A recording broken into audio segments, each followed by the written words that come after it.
got you a little haunted to give me a little bit.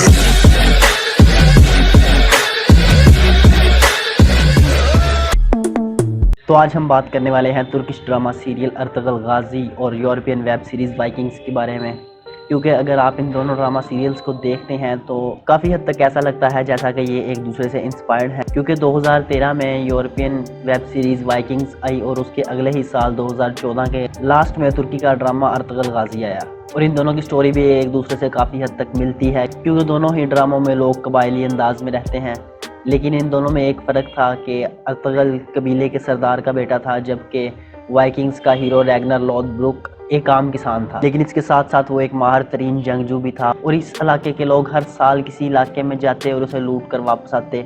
और रैग्नर Lothbrok वो पहला European माना जाता है जिसने कि इंग्लैंड को दरियाफ्त किया और उस पर हमला किया। और पहली बार उसने अपने कुछ साथियों के साथ इंग्लैंड के एक चर्च पर हमला किया और वहाँ के तमाम पादरियों को मारकर चर्च का सारा सोना इकट्ठा करके वापस ले आया। और वहाँ से उसने एक पादरी को भी अपना गुलाम बना लिया था, जो कि काफ़ी अरसा उसके साथ रहा। और उस पादरी का एक बेटा भी हुआ जो कि बाद में इंग्लैंड का राजा बना और वो इंग्लैंड का आखिरी राजा भी था। और उस पर भी एक सीज़न बनाया गया है जिसका नाम द लास्ट किंगडम है। और दूसरी तरफ अगर हम अर्तुगरुल को देखें तो उसने भी अपने कबीले और अपने मुल्क को बचाने के लिए मंगोलों और सलीबियों के साथ काफ़ी सारी जंगें लड़ी और काफ़ी सारी फतूहात हासिल की। और ड्रामे के आखिर तक अर्तुगरुल ने काफ़ी सारे कबाइल को इकट्ठा करके उनकी सरदारी भी हासिल कर ली थी। और उसी तरह रैग्नर लोथब्रुक ने भी पहले अपने कबीले की सरदारी हासिल की और उसके बाद वो एक राजा को मारकर राजा बन गए।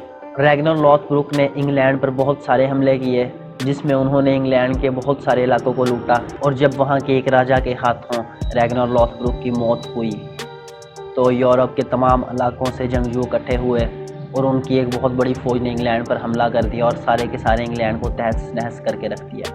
और दूसरी तरफ अर्तुगरुल ने भी मंगोलों और सलीबियों से जंगें लड़ी और मंगोलों के कब्ज़े से अपने मुल्क को छुड़ाने के लिए उसने मिस्र के बादशाह बायबोरस और मंगोलों के मुसलमान बादशाह बुरका खान दोनों की अफवाज की मदद से मंगोलों के ख़िलाफ़ जंग छेड़ दी, क्योंकि उस वक्त तक काफ़ी सारे मंगोल मुसलमान हो चुके थे। और इस जंग की वजह से मंगोलों की ताकत काफ़ी ज़्यादा कमज़ोर हो गई, जिसके नतीजे में अर्तुगरुल के बेटे उस्मान गाजी की क़ियादत में सल्तनत उस्मानिया कायम हुई। और इन दोनों ड्रामों वाइकिंग्स और अर्तुगरुल गाजी में काफ़ी सारी सिमिलरिटीज़ पाई जाती हैं, क्योंकि अगर आप इनके रहने सहने का स्टाइल देखें या इनके बालों का स्टाइल तो ये एक दूसरे के साथ काफ़ी मिलते जुलते हैं। और वाइकिंग्स के सीज़न में रैग्नर लोथब्रुक ने पेरिस के अंदर दाखिल होने के लिए मरने का नाटक किया और बिल्कुल इसी तरह अर्तुगरुल गाजी में अर्तुगरुल ने भी मरने का नाटक करके हालमी बाज़ार को फतह किया।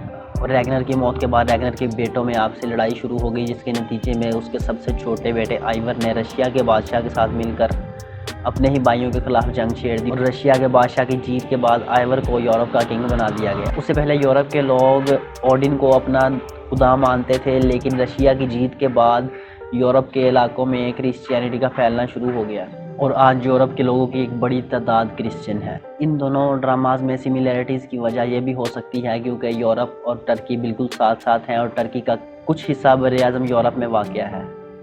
So stay tuned. अल्लाह हाफ़िज़।